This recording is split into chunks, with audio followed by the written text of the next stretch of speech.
I want to talk about the overall training philosophy for the lats, and I think this is really important stuff to keep in mind. You have your rear delts, you have your teres, you have your biceps, you have your traps. Like, all of these different muscle groups can contribute pretty significantly to the movement, which is why form is so important. And I'm more of a stickler for form on lat biased movements relative to many other movements. So for example, if somebody has really dominant rear delts and biceps and traps, if we just put a heavy load on a bar and we're like, pull that thing, they likely won't use a lot of lats. So again, form is going to be important here. And this is what makes the body part pretty hard to grow.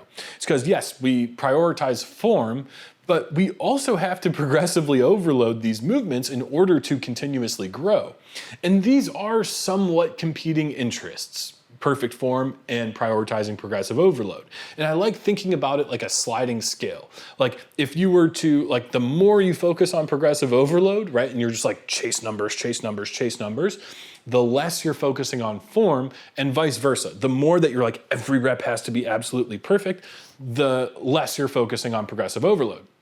So there's a happy medium in between that.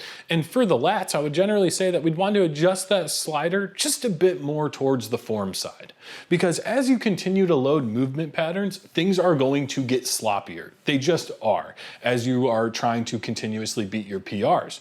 So you need to constantly monitor and assess, be like, was that a clean set? Is that my new baseline? Or did I, use a bunch of my erectors? Was I like starting to curl in with the weight? Things like that. And I'm gonna throw this in here. I may regret throwing it in here, but mind-muscle connection can be good feedback for your form. Okay, and many people get the heebie-jeebies when you start talking about mind-muscle connection, especially the science-based community, for good reason. I think it was vastly overemphasized in the past. Like, you shouldn't just be like, oh, squeezy, mind-muscle connection, because it's not a stimulus for growth, okay?